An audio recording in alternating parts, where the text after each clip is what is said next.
3-Point Shot, Chapter 24. Free Time. A rapping of knocks at the door stirred Kaito from his nap. It wasn't particularly common for the astronaut to lounge all day, but he had been feeling rather lethargic lately, and it was a good counter to his recent problems. But with a visitor at his doorstep, it was only natural to walk over and let them in. The door swung open as Kaito brushed the crust from his eyes. "Oh, hey Akamatsu!" The pianist gave a quick look behind her before stealing away into the astronaut's room, closing the door behind her. "Whoa, you okay?" the purple-haired boy asked.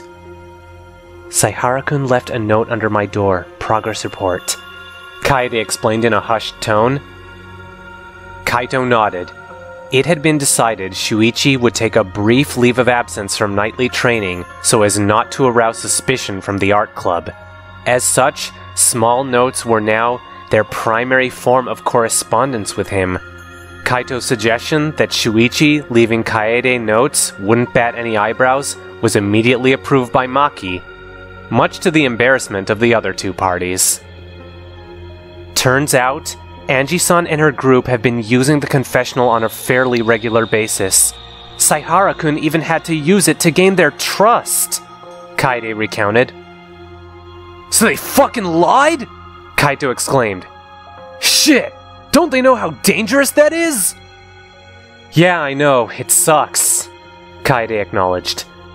"But there's not really anything we can do about it. If we let them know we know, we'll blow Saihara-kun's cover. We need to let him do his thing for now." Kaito merely smirked. "What?" the pianist asked. "You were about to call him Shuichi, right?" he said, grinning ear to ear. "Huh? No, Kaede defended. I was just... You two have gotten there, huh? Cool!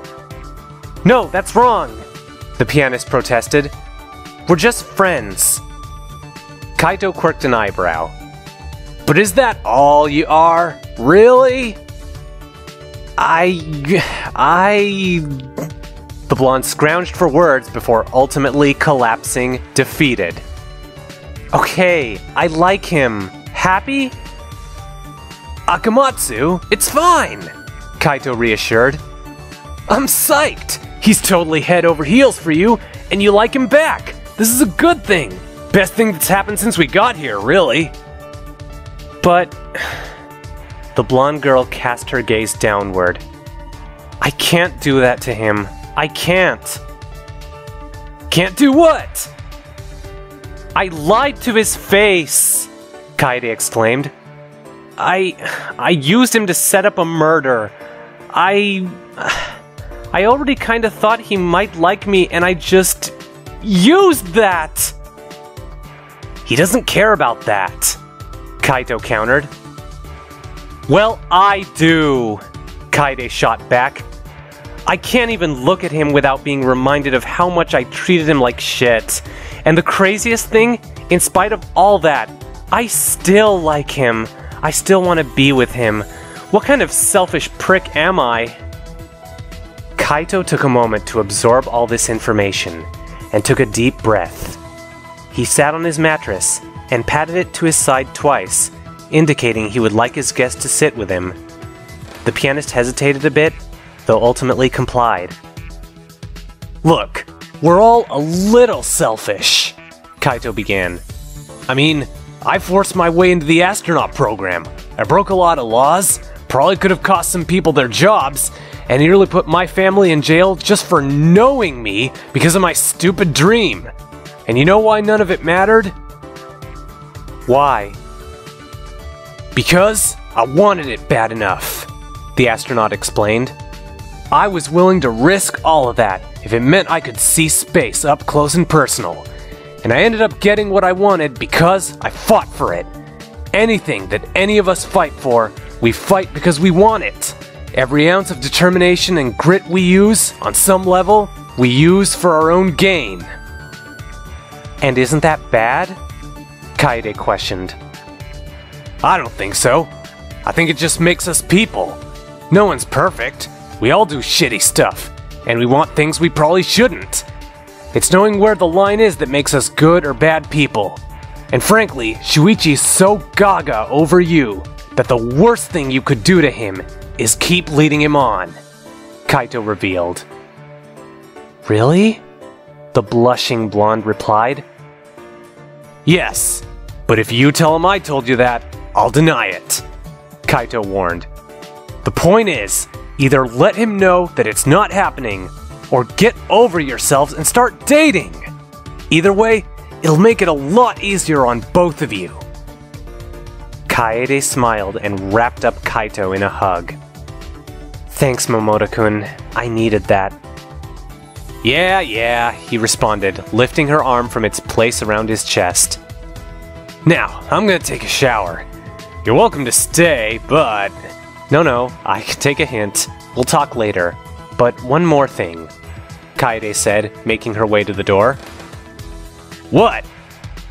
The pianist had just slipped out the door and was preparing to slam it shut before advising, take your own advice.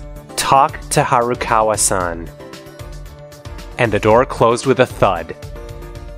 Kaito gave a wistful smile to no one as he pondered the idea.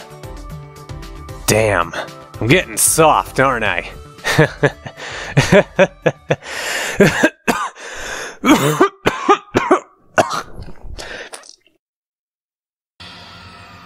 The astronaut quickly brought his hand over his mouth to prevent the escape of the bodily discharge, though ultimately failed.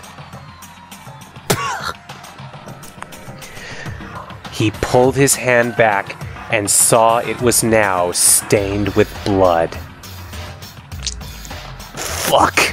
It's getting worse!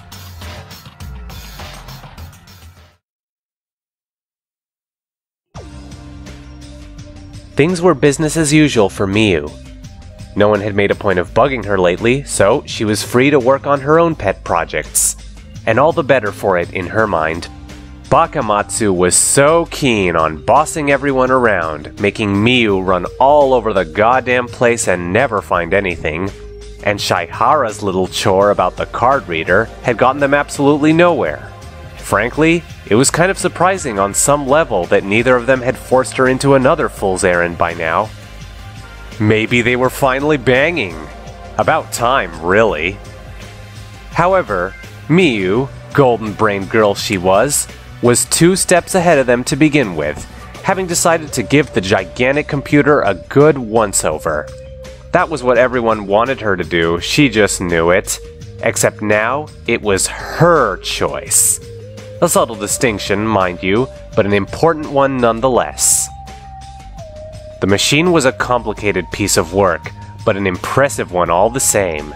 It was lacking in much functionality, as it didn't seem to have much in the way of connectivity, internal files, or anything that wasn't related to its own processes. But it was hiding something big, and Miyu was going to find it. Or she would have, had she not been interrupted. Iruma-san? The blonde turned to discover the identity of her visitor. It was none other than Kibo, one of the few members of the class Miyu was willing to admit she liked. Usually. Please tell me you're not gonna get all preachy on me like Artsy, the inventor requested. Oh no.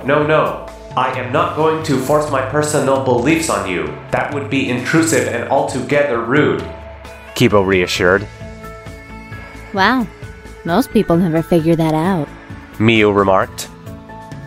Yes, well, more to the point, I need your help with something, Kibo explained.